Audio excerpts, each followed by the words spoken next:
Hello दोस्तों, कैसे हैं आप सभी। आशा करता हूँ अच्छे होंगे। स्वागत है आप सभी का मेरे YouTube channel CS coding classes में। आज हम बात करने वाले हैं फीचर्स ऑफ पाइथन, पाइथन की विशेषताओं के बारे में। लास्ट लेक्चर में मैंने आपको बताया था हिस्ट्री ऑफ पाइथन। अगर उसमें कोई आपको डाउट लगता है तो आप कमेंट बॉक्स में कमेंट करके बता सकते हैं। अगर मेरे यूट्यूब चैनल पर आप नए हैं तो चैनल को सब्सक्राइब करें, लाइक करें, शेयर करें, बेल आइकन को जरूर प्रेस कर ले जिससे आने वाली वीडियोस आपके पास तुरंत नोटिफिकेशन पहुंचे। चलो स्टार्ट करते हैं। यहाँ पर है पहला पॉइंट, फीचर्स ऑफ पाइथन। क्या है? फीचर्स ऑफ पाइथन, उसमें है इंटरप्रेटेड लैंग्वेज। पहला पॉइंट है फीचर्स ऑफ पाइथन का, फर्स्ट पॉइंट है इंटरप्रेटेड लैंग्वेज। तो पता करेंगे कि इंटरप्रेटेड लैंग्वेज क्यों बोला जाता है, इंटरप्रेटेड क्यों है। ठीक है, तो इंटरप्रेटेड लैंग्वेज पहला इसमें दे रखा है। पहला point, Python is interpreted, which means that code is executed line by line. The Python interpreted. Python कैसी लैंग्वेज है? अगर कोई पूछे तो आपको क्या कहना? Python is a object oriented interpreted language. कैसी लैंग्वेज है? High level object oriented interpreted language. ऐसी लैंग्वेज यहां पर इंटरप्रेटर का यूज किया जाता है। किसका यूज करती है? कभी भी आप प्रोग्राम को रन करेंगे, रन करते टाइम जब इसको एग्जीक्यूट किया जाता है तो वहां पर वर्क करता है इसके साथ interpreter. Interpreter high level language को कन्वर्ट करता है इनटू द बाइनरी लैंग्वेज या फिर बाइट कोड में कन्वर्ट करता है। ठीक है, इसलिए बोला जाता है इसको इंटरप्रेटेड लैंग्वेज। एग्जीक्यूट करता है line by line. Next point है, you don't need to a compiler Python code C++ और जावा। आपको कोई भी आवश्यकता नहीं है कंपाइलर की। अगर कंपाइलर इसमें नहीं हो तो कोई भी प्रॉब्लम क्रिएट नहीं होती है, क्योंकि ये यूज करता है आपको इंटरप्रेटर का। किसका यूज करता है? इंटरप्रेटर का। आपके प्रोग्राम को एग्जीक्यूट करने के लिए यूज करेगा इंटरप्रेटेड। इसीलिए तो इसमें एक और मोड होता है जिसे बोलते हैं interactive mode, shell mode. Program mode में भी क्या करता है? ये बाइट कोड में कन्वर्ट कर कर लाइन बाई लाइन एग्जीक्यूट करता है। नेक्स्ट है इसका पॉइंट है advantage, error are erased. Error को इरेज करता है और डिटेक्ट करता है। Eraser, detect and debugging is the compiler. Error को डिटेक्ट करेगा। एरर जब कोई प्रॉब्लम आ जाती है कंप्यूटर में, सॉरी प्रोग्राम में, वहां पर हम बोलते हैं क्या? कि बग आ गया, बग। उसको बोला जाता है बग।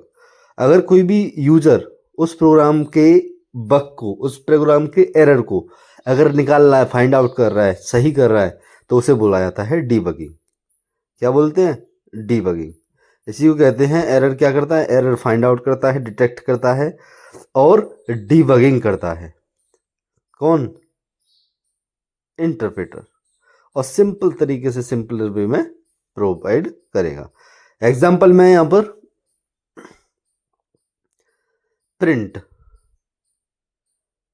प्रिंट लिखा हमने और इसमें प्रिंट स्टेटमेंट है, उसमें मैंने लिखा है डबल कोट्स के अंदर हेलो वर्ल्ड। ये डायरेक्टली इमीडिएटली क्या होगा? एग्जीक्यूट होगा। लिखा हेलो वर्ल्ड, प्रिंट लिखा है, प्रिंट लिखा और उसके बाद डबल कोट्स के अंदर, ब्रैकेट के अंदर यहाँ पे लिखा है मैंने हेलो वर्ल्ड, और यहाँ पे लिखा हुआ कमेंट में एग्जीक्यूट इमीडिएटली। इसका मतलब ये है कि डायरेक्टली एग्जीक्यूट होगा। कोई भी जरूरत नहीं है यहाँ पर कंपाइलर वगैरह की। इंटरप्रेटर इसको क्या करेगा? ट्रांसलेट करेगा और डायरेक्टली क्या होगा? Immediately executed. ओके, नेक्स्ट है एक्स वेरिएबल मैंने डिफाइन किया है। यहाँ पर कोई भी डेटा टाइप मैंने डिफाइन नहीं किया। एक्स वेरिएबल डिफाइन किया और इक्वल लगाकर 10 डाला है हमने, असाइनमेंट ऑपरेटर, और 10 डाला है, 10 को डिवाइड किया है 0 से। यहाँ पर एरर शो करेगा क्योंकि 10 वैल्यू को कभी भी 0 से डिवीजन नहीं होता। डायनामिक टाइप्ड, इस डायनामिक टाइपिंग बोलते हैं। दो प्रकार की लैंग्वेज पाई जाती हैं आपकी। पहली होती है डायनामिक टाइप्ड लैंग्वेज और दूसरी स्टैटिक टाइप्ड लैंग्वेज। आपकी पाइथन है वो डायनामिक टाइप्ड लैंग्वेज है। डायनामिक टाइप्ड लैंग्वेज को क्या है? यहाँ पहला पॉइंट है, in Python you don't have to declare a variable types. आपको कोई भी जरूरत नहीं है कि वेरिएबल का टाइप डिफाइन करना पड़े तब आप वैल्यू डालें। कोई भी आप वेरिएबल डिफाइन करेंगे, डिफाइन करने के बाद जैसे आप वैल्यू डालेंगे, इनपुट करेंगे, उसके बाद खुद इंटरप्रेटर आइडेंटिफाई कर लेता है कि यूजर ने किस टाइप की वैल्यू डाली है। उसी टाइप के अनुसार अपने आप को क्या कर लेता है? मैनेज कर लेता है।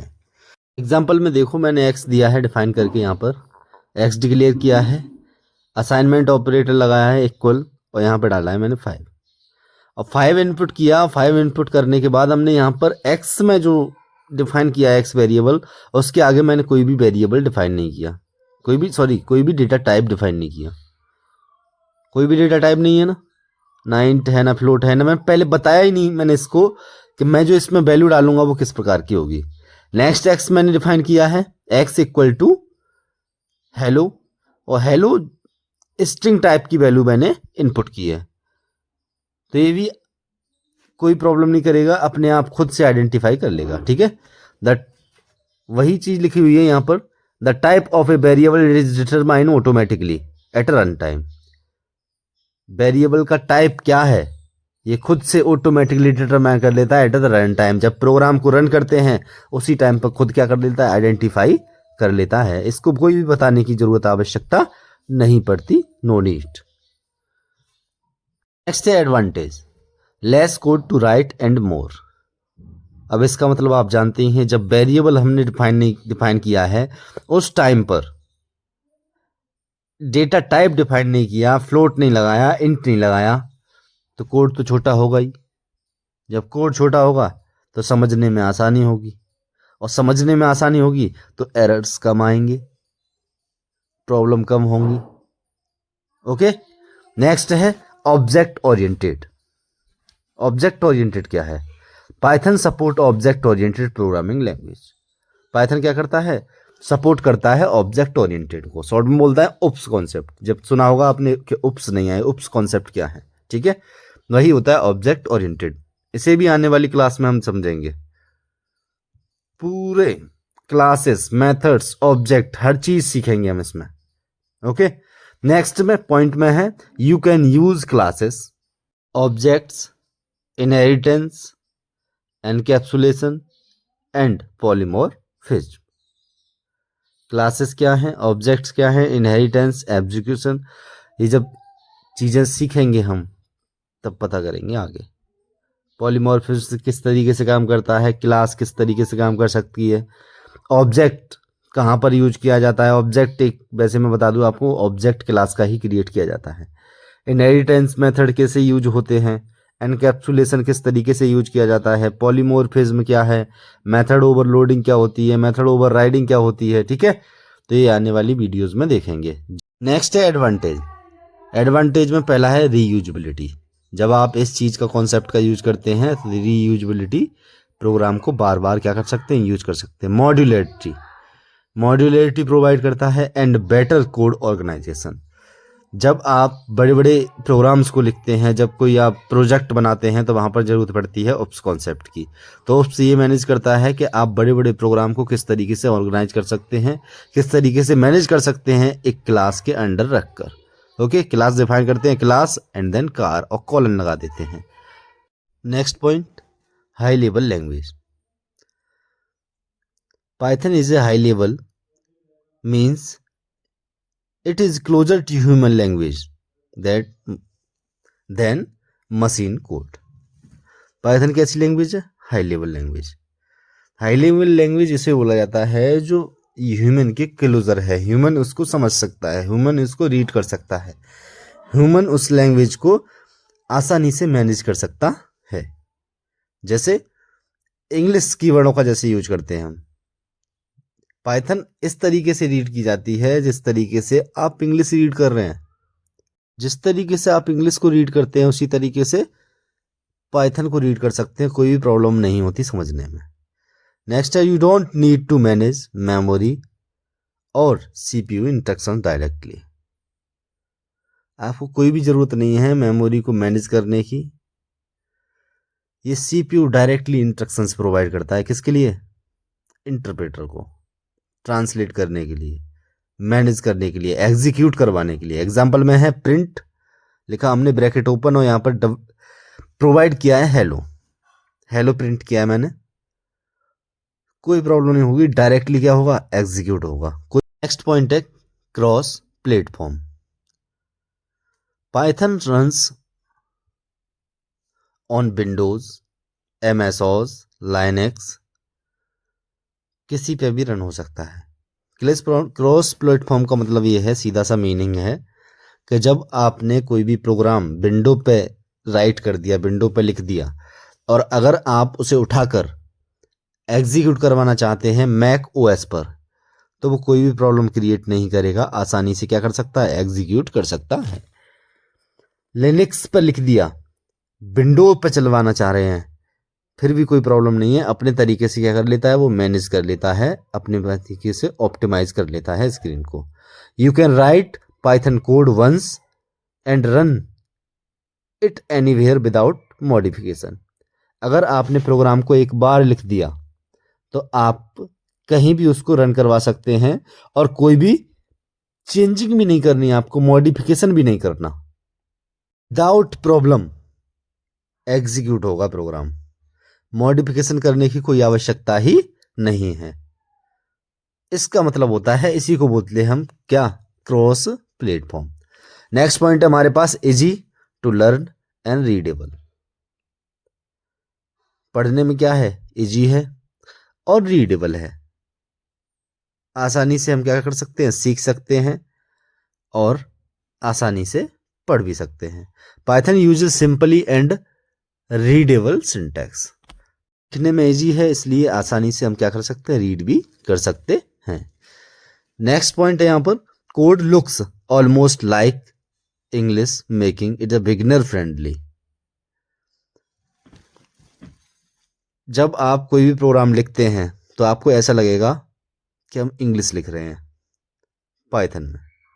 इतनी इजी लैंग्वेज है, उस तरीके से नहीं है जिस तरीके से सी प्लस प्लस डिफिकल्ट है थोड़ी, और जावा डिफिकल्ट है थोड़ी। उससे बहुत कई गुना इजी है आपकी कौन, पाइथन लैंग्वेज। यहां दे रखा है हमने इफ, और इफ का मतलब जानते हैं आप, अगर। अगर एज कोई वेरिएबल है, उसमें कुछ वैल्यू डाल दी है, अगर ग्रेटर है 18 से, समझ पा रहे हैं ना आप, तो प्रिंट कर दो क्या, you are adult. Okay, if का मतलब जानते हैं। अब इफ का भी इंग्लिश में है, एज भी आप जानते हैं, 18 भी आप जानते हैं, ग्रेटर देन भी सिंबल जानते हैं, प्रिंट भी जानते हैं, प्रिंट करते हैं। ओके, इसीलिए बोला जाता है लाइक इंग्लिश। यहां पर नो सेमीकोलन और ब्रेसेस नीडेड, यहां पर कोई भी जरूरत नहीं होती आपको सेमीकोलन लगाने की, जिस तरीके से सी और सी प्लस प्लस में आप एनक्लोज्ड करते हैं उसको सेमीकोलन से, सेमीकोलन से बंद करते हैं, उससे कोई भी जरूरत नहीं पड़ती। एक्सटेंसिव लाइब्रेरी, पाइथन में बहुत प्रकार की मल्टीपल लाइब्रेरी मिलती हैं। पाइथन में मैं आपकी जानकारी के लिए बता दूं, 1 लाख से ज्यादा लाइब्रेरी प्रोवाइड करता है पाइथन, तभी तो आज सब जगह यूज हो रहा है। Python has hug standard library and third party module. Python के पास बहुत सारी लाइब्रेरीज में है, और थर्ड पार्टी मॉड्यूल्स भी प्रोवाइड करती है। Okay, library help with web development, web development में वर्क करेंगी, उसमें हेल्प करेंगी। डेटा साइंटिस्ट, जिसे डेटा साइंस बोलते हैं, उसमें भी क्या करती हैं, हेल्प करती हैं। एआई भी जनरेट कर सकती हैं, एआई को मैनेज करना है, एआई को कैसे चलाना है, इंस्ट्रक्शंस कैसे देना है, वो भी सभी क्या कर सकता है, मैनेज कर सकता है कौन, पाइथन। जीयूआई एप्लीकेशन भी प्रोवाइड कर सकता है। यहाँ पर मल्टीपल एग्जाम्पल हैं। पहला है NumPy, NumPy related to data, data से रिलेटेड वर्क करता है। ऐसी पांडाज है, मैटप्लॉटलिब है, टेंसर फ्लो है, डीजेंगो है। इस तरीके की मल्टीपल लाइब्रेरी है। ये तो मैंने 4-5 के एग्जाम्पल प्रोवाइड किए हैं। 1 लाख से ज्यादा आपको क्या मिलेंगी, लाइब्रेरीज मिलेंगी इन दिस पाइथन। ओके, तो हमें क्या सीखना है अभी, बेसिक्स ऑफ पाइथन सीखना है, एंड एडवांस में देखना है हमें ओप्स कॉन्सेप्ट प्रोवाइड करेंगे आपको। ओके, नेक्स्ट पॉइंट पे देखते हैं, open source. Open source Python is a free to use and distributed आप आसानी से क्या कर सकते हैं, उसको डिस्ट्रीब्यूट भी कर सकते हैं। ओके, ओपन सोर्स का मतलब होता है जब आप किसी भी एप्लीकेशन को इंस्टॉल करें, इंस्टॉल करने के बाद आपको उस एप्लीकेशन का कोड भी मिल जाए, किस तरीके से बनाया गया है, किस तरीके से मैनेज किया गया है, ये सब चीजें आपको उसके साथ साथ डाउनलोड करने के साथ साथ वो चीजें भी मिल जाती हैं, तो that is open source, open source software बोल सकते हैं। You can modify and share code freely. आसानी से आप क्या कर सकते हैं, उस कोड में मॉडिफिकेशन कर सकते हैं, फ्रीली शेयर भी कर सकते हैं उस कोड को। ओके, फ्रीवेयर का मतलब होता है जो मुफ्त में मिले, आपको कोई भी चार्ज ना देना पड़े, कोई भी पेमेंट ना करना पड़े, that is freeware. Freeware software भी मिलते हैं, जैसे लिनक्स है आपका, लाइनेक्स जिसे बोलते हैं, लाइनेक्स सॉफ्टवेयर है, आपको कोई भी पेमेंट चार्ज नहीं करना पड़ता उसका, आपको कोई पे नहीं करना पड़ता यूज आप करते हैं तब। ठीक है, तो समझ गए होंगे आप ओपन सोर्स और फ्री वेयर। फ्री वेयर बोल दो या फ्रीली बोल दो आप। नेक्स्ट है एम्बेडेबल एंड एक्सटेंसिबल। ओके, यहां पर नेक्स्ट पॉइंट है आपको दिया गया है, Python can be embedded in other language like C, C plus plus, give to scripting capabilities. ये कह रहा है कि पाइथन में और भी लैंग्वेजेस एम्बेडेड हैं। किस तरीके से, अगर आप देखेंगे तो पाइथन का जो बेस है, आपकी जानकारी के लिए बता दूं, पाइथन का जो बेस है वो पूरा किस में डेवलप किया गया है, सी में। किस में डेवलप किया गया है, सी में, और थोड़ा सा पार्ट इसका क्या है, सी प्लस प्लस। और ये स्क्रिप्टिंग लैंग्वेज की भी कैपेबिलिटी प्रोवाइड करता है। नेक्स्ट है, Python can also called C plus plus, C और C plus plus function for performance heavy task. Python क्या फॉलो करता है, सी और सी प्लस प्लस फंक्शंस भी प्रोवाइड किए गए हैं फॉर परफॉर्मेंस हैवी टास्क। यहाँ पर हैवी से हैवी टास्क भी क्या कर सकते हैं, मैनेज कर सकते हैं। जो हैवी टास्क को मैनेज करने के लिए सी प्लस प्लस के और सी के फंक्शन प्रोवाइड किए गए हैं। इंटरप्रेटेड विद इंटरेक्टिव मोड, दो मोड होते हैं आपके पाइथन में। पाइथन में दो मोड प्रोवाइड किए जाते हैं, पहला होता है प्रोग्राम मोड, नेक्स्ट होता है इंटरेक्टिव मोड। इंटरप्रेटर जो काम करता है वो इंटरेक्टिव मोड के साथ करता है। किसके साथ करता है, इंटरेक्टिव मोड के साथ। दो मोड का, अब पूछेगा तुमसे कि भाई पाइथन में क्या क्या यूज होता है, इंटरप्रेटर ही होता है क्या, नहीं, पाइथन में इंटरप्रेटर भी होता है और कंपाइलर भी वर्क करता है। लेकिन इंटरप्रेटर किसके साथ करता है, इंटरेक्टिव मोड के साथ। Python has an interactive shell. Python जो इंटरेक्टिव मोड प्रोवाइड करता है, आइडियली जैसे ओपन करेंगे तो इंटरेक्टिव मोड खुलता है आपका, उसे सेल बोलते हैं, या पाइथन का सेल बोल सकते हैं, या इंटरेक्टिव मोड भी बोल सकते हैं। ओके, नेक्स्ट है, you can text code snippet instantly which is great for learning and debugging. आपके लिए एक प्रोग्राम मोड प्रोवाइड करता है जिसे बोलते हैं इंटरेक्टिव मोड। प्रोग्राम मोड दूसरा होता है इंटरेक्टिव मोड। तो इंटरेक्टिव मोड में क्या कहता है कि जब भी आप कोड को लिखेंगे तो तुरंत डायरेक्टली क्या देगा, इंस्टेंटली आउटपुट देगा आपको। यहां पर कौन काम करता है, आपका इंटरप्रेटर काम करता है। यूजर के लिए बहुत अच्छे तरीके से क्या कर सकता है, लर्न कर सकता है, जिससे तुरंत आउटपुट आए। और एक्स लिया है, एक्स में 5 डाला है और एक्स इंटू 2 कर दिया है और डिवाइडेड बाई 10 आया output. Okay, support multiple paradigm. Paradigm क्या होते हैं, एक प्रोसेस होता है लैंग्वेज का, किस तरीके से लिखना है आपको, क्या प्रोसीजर रहेगा। यहाँ पहला पॉइंट है procedure, program, functions, loops. Loops कहाँ से स्टार्ट होता है, करली ब्रैकेट कहाँ है, ओपन है, कहाँ पर क्लोज है, ये पैराडिग्म है। कह सकते हैं कि हम एक प्रोसेस होता है, एक मेथड होता है प्रोग्राम को लिखने का, that is paradigm. Python object oriented programming, classes, objects provide करता है। ठीक है, ये भी पैराडिग्म के अंदर आती हैं। लूप्स भी प्रोवाइड करता है, ये भी पैराडिग्म के अंदर आता है। नेक्स्ट मिलता है आपको functional programming, map, filter, lambda functions. इस तरीके के मल्टीपल फंक्शंस भी प्रोवाइड किए जाते हैं। ठीक है, और ये सभी किस कैटेगरी में आते हैं, पैराडिग्म्स। इसी को बोला जाता है मल्टीपल पैराडिग्म्स सपोर्ट करता है। ठीक है, मल्टीपल पैराडिग्म क्या कर सकता है, सपोर्ट करता है। अगर आपको कोई डाउट है तो आप कमेंट बॉक्स में कमेंट कर सकते हैं। अगर आपके समझ में नहीं आ रहा हो, अगर आप अंडरस्टैंड नहीं कर पा रहे हो अच्छे तरीके से, तो मैं आपको फिर से डिस्क्राइब कर दूंगा। अगर आप मेरे चैनल पर नए हैं तो चैनल को सब्सक्राइब करें, लाइक करें। Thank you for watching this video. अगर आपको कोई प्रॉब्लम है तो आप कमेंट बॉक्स में जा सकते हैं। अगर मेरे चैनल पे आप नए हैं तो चैनल को लाइक करें, शेयर करें, सब्सक्राइब करें।